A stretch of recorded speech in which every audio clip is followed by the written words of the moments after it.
Guys screen पर आपको कुछ एडवांस इंग्लिश स्ट्रक्चर दिख रहा होगा। अगर आप ये स्ट्रक्चर को सीख लेते हो तो आप काफ़ी एडवांस इंग्लिश बोल सकते हो। बिलीव मी गाइस, आज मैं आपको कुछ ऐसे स्ट्रक्चर्स कंप्लीट करवाने वाली हूँ जिसके थ्रू आप काफ़ी फ्लुएंटली इंग्लिश बोल सकते हो। फर्स्ट देखिए हमारा क्या है, there must be some way. If that's the case, little did I know it doesn't befit you if you say so for no reason. If possible, how did you find? ये आपको जितने आपको structure दिख रहा है ना, ये इसके इतने मज़ेदार इसके हिंदी मीनिंग है कि आप अपने डे टू डे कॉन्वर्सेशन में इसका यूज़ कर सकते हो। चलिए बिना टाइम वेस्ट किए हम एक एक करके सीखते हैं। तो फर्स्ट अगर हम बात करें तो फर्स्ट है हमारा देयर मस्ट बी सम वे।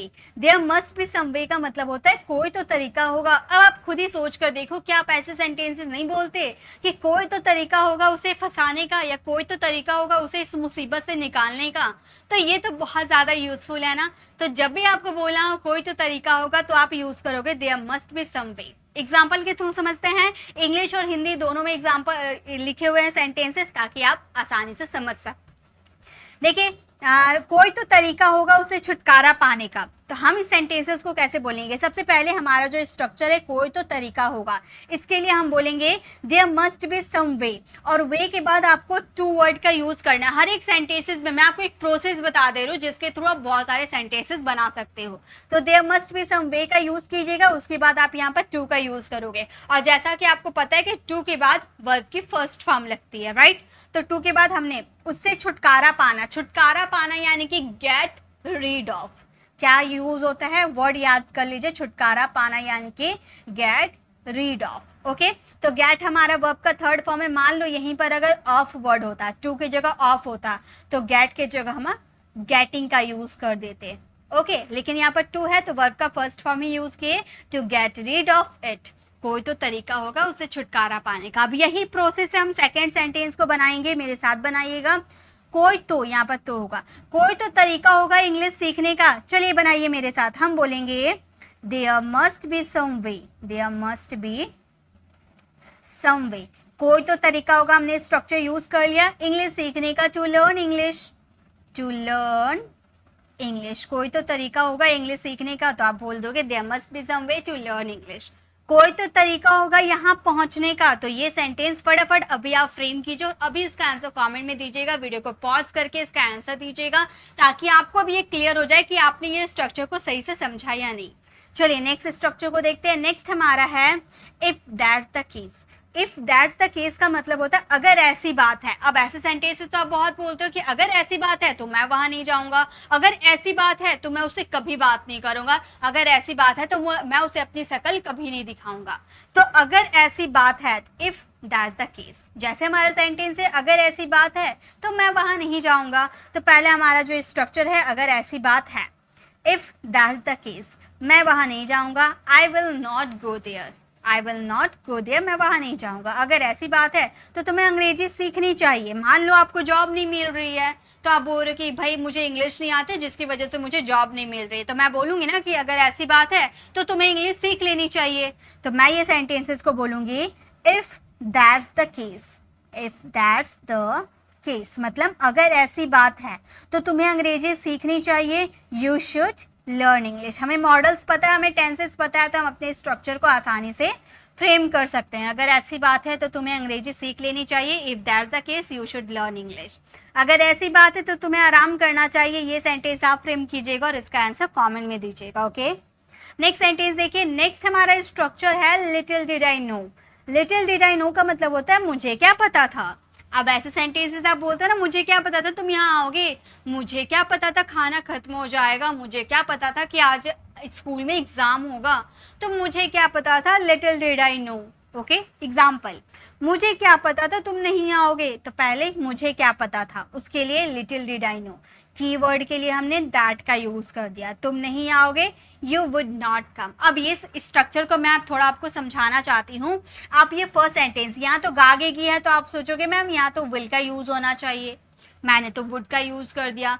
क्यों यूज़ किया? सेंटेंसेस को ध्यान दीजिए। मुझे क्या पता था, तो फर्स्ट सेंटेंस हमारा पास्ट का है एंड सेकेंड सेंटेंस हमारा गागेगी पे ख़त्म हो रहा। तो मैंने आपको बताया था ना, मॉडल्स की क्लास में मैंने आपको ये बताया था, अगर आपका फर्स्ट सेंटेंस पास्ट का है तो दूसरा सेंटेंस अगर गागेगी है तो विल के जगह हम यूज़ करते हैं वुड का।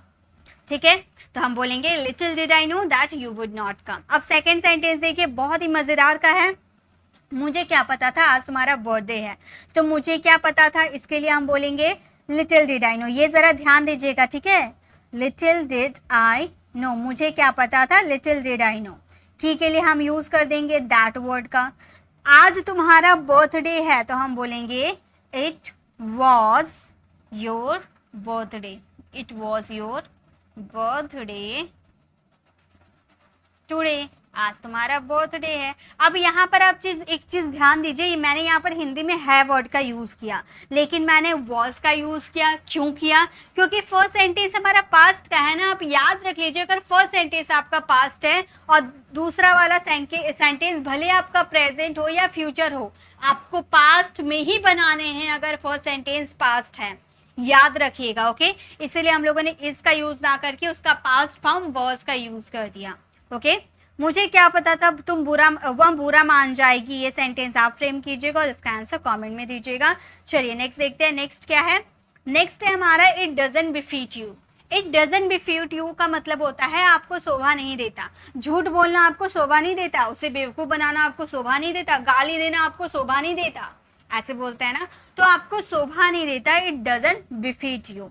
जैसे झूठ बोलना आपको शोभा नहीं देता, तो आप सोचोगे पहले झूठ बोलने की इंग्लिश लिख ले। नहीं गाइस, पहले हम स्ट्रक्चर लिखेंगे, आपको शोभा नहीं देता, इट डजंट बिफीट यू। झूठ बोलना, टू लाई, बस हो गया सेंटेंस कंप्लीट। वैसे ही चोरी करना आपको शोभा नहीं देता, तो पहले हमारा स्ट्रक्चर हो जाएगा it doesn't befit you. It doesn't befit you मतलब आपको शोभा नहीं देता चोरी करना, यानी कि to steal.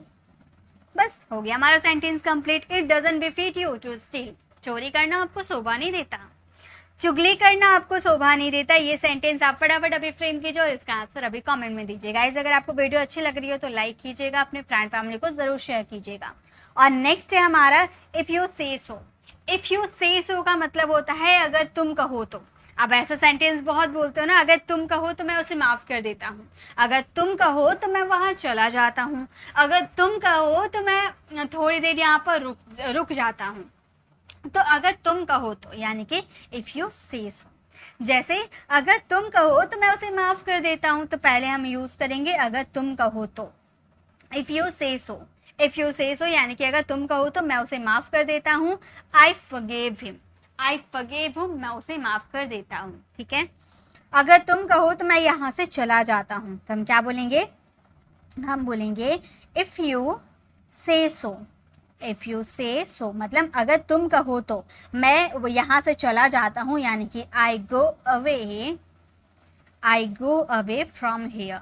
I go away from here, मैं यहाँ से चला जाता हूँ। अगर तुम कहो तो मैं यहाँ से चला जाता हूँ। If you say so I go away from here. Okay, अब अगर, यहाँ पर अगर वर्ड का यूज़ होगा। ठीक है, अगर तुम कहो तो मैं एक दूसरा ड्रेस ले लूँ, ये सेंटेंस आप फ्रेम कीजिएगा और इसका आंसर कमेंट में दीजिएगा। नेक्स्ट देखिए, नेक्स्ट स्ट्रक्चर क्या है, ये तो बड़ा मज़ेदार है। For no reason. For no reason का मतलब होता है फालतू में ही। फालतू में ही मैं यहाँ आ गई, फालतू में ही तुम बकवास कर रहे हो, फालतू में ही वो मुझे कॉल कर रहा है, तो फालतू में ही यानी कि फॉर नो रीज़न, बिना वजह के। ओके, जैसे हमारा सेंटेंस है फालतू में ही आपने नया फ़ोन खरीदा, आपके पास तो नया फ़ोन था, फालतू में ही आपने एक नया फ़ोन खरीदा, तो हम ये सेंटेंस को बोलेंगे आपने नया फ़ोन खरीदा। पहले इस वर्ड का यूज़ करेंगे you bought a new phone for no reason. You bought a new phone for no reason, फालतू में ही आपने एक नया फ़ोन खरीदा। फालतू में ही तुम यहाँ आ रहे हो, तो हम क्या बोलेंगे? तुम यहाँ आ रहे हो यानी कि यू आर कमिंग हियर। तुम यहाँ आ रहे हो, यू आर कमिंग हियर। फालतू में ही यानी कि फॉर नो रीज़न। फालतू में ही तुम यहाँ आ रहे हो, तो हम बोलेंगे you are coming here for no reason. फालतू में ही मैं वहाँ गई, ये सेंटेंस आप फ्रेम कीजिएगा और इसका आंसर कमेंट में दीजिएगा। चलिए नेक्स्ट देखते हैं। नेक्स्ट सेंटेंस क्या हमारा? नेक्स्ट है इफ़ पॉसिबल। इफ़ पॉसिबल का मतलब होता है हो सके तो। अब ऐसे सेंटेंस तो काफ़ी ज़्यादा बोलते हैं ना, हो सके तो मुझे माफ़ कर देना, हो सके तो तुम मेरी जगह पे काम कर लेना, हो सके तो आज तुम जल्दी आने की कोशिश करना। तो हो सके तो यानी कि इफ़ पॉसिबल, हो सके तो मुझे माफ़ कर देना। आप क्या बोलोगे? If possible forgive me. If possible forgive me, हो सके तो मुझे माफ़ कर देना। वैसे ही हो सके तो जल्दी आने की कोशिश करना, तो हो सके तो इसके लिए हम बोलेंगे इफ़ पॉसिबल। इफ़ पॉसिबल, हो सके तो जल्दी आने की कोशिश करना, यानी कि try to come early. Try to come early, हो सके तो जल्दी आने की कोशिश करना। If possible try to come early, हो सके तो तुम अपना ख्याल रखना। ये सेंटेंस आप फ्रेम करना और इसका आंसर कमेंट में देना। नेक्स्ट वर्ड देखते, नेक्स्ट स्ट्रक्चर हम देखते हैं। नेक्स्ट स्ट्रक्चर है how did you find. How did you find यानी कि कैसा लगा। अब ऐसे हम बोलते हैं ना, कैसा लगा मेरा डीपी। अब आपने नया डीपी लगाया है व्हाट्सएप में, तो आप पूछते हो ना अपने फ्रेंड से, कैसा लगा मेरा डीपी, कैसा लगा मेरा नया ड्रेस, कैसा लगा मेरा आईफोन, है ना। तो कैसा लगा यानी कि हाउ डिड यू फाइंड। जैसे कैसा लगा मेरा मजाक, आपने किसी से मजाक किया और उसे पूछ रहे हो कैसा लगा मेरा मजाक, तो आप क्या बोलोगे, how did you find my joke. How did you find my joke यानी कि कैसा लगा मेरा मजाक। कैसा लगा उससे मिलकर, तो हम क्या बोलेंगे, हम बोलेंगे हाउ डिड यू फाइंड, मतलब कैसा लगा वर्ड के लिए how did you find word का यूज़ करेंगे।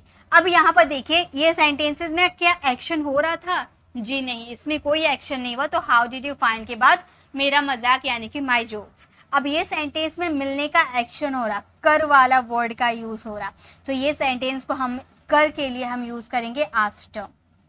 हमारा सेंटेंस हो गया how did you find after meeting her, यानी कि अगर आपका कोई एक्शन हो रहा, हाउ डिड यू फाइंड के सेंटेंस में अगर कोई एक्शन हो रहा, तो आफ्टर प्लस बिफोर उसके बाद ऑब्जेक्ट यूज कर दोगे। How did you find after meeting her. Okay, कैसा लगा उससे बात करके, तो यहाँ पे एक्शन हो रहा है, ये सेंटेंस आप फ्रेम करना, आपको क्लियर हो जाएगा कि यहाँ पर क्या चीज़ का यूज़ करना है। तो गाइज ये थी आज की हमारी 8 स्ट्रक्चर। मैंने आज आपको 8 स्ट्रक्चर इस वीडियो में कवर करवाया है। तो ये 8 स्ट्रक्चर आपको दिख रहा है, इससे ज़्यादा नहीं, बस एक एक खुद का सेंटेंसेस। अभी मैंने एक तो आप लोगों को सेंटेंसेस दिया है, हर स्ट्रक्चर में एक एक सेंटेंस आप लोगों का होमवर्क है। उसे फ्रेम करने के बाद एक सेंटेंस खुद से सोचो और उसे फ्रेम करके मुझसे चेक कराओ, ताकि मुझे भी पता चले कि आप ये सेंटेंसेस यूज़ करते हो या नहीं अपनी डेली लाइफ में। और अगर ऐसा कोई स्ट्रक्चर है जो आप यूज़ करते हो बट उसकी इंग्लिश आपको नहीं समझ में आती है, तो मुझे कमेंट में ज़रूर बताना, मैं उसे नेक्स्ट वीडियो में कवर करने की पूरी कोशिश करूँगी। तो आज की ये क्लास आपको कैसी लगी कमेंट में ज़रूर बताइएगा। अच्छी लगी तो अपने फ्रेंड्स फैमिली को ज़रूर शेयर कीजिएगा।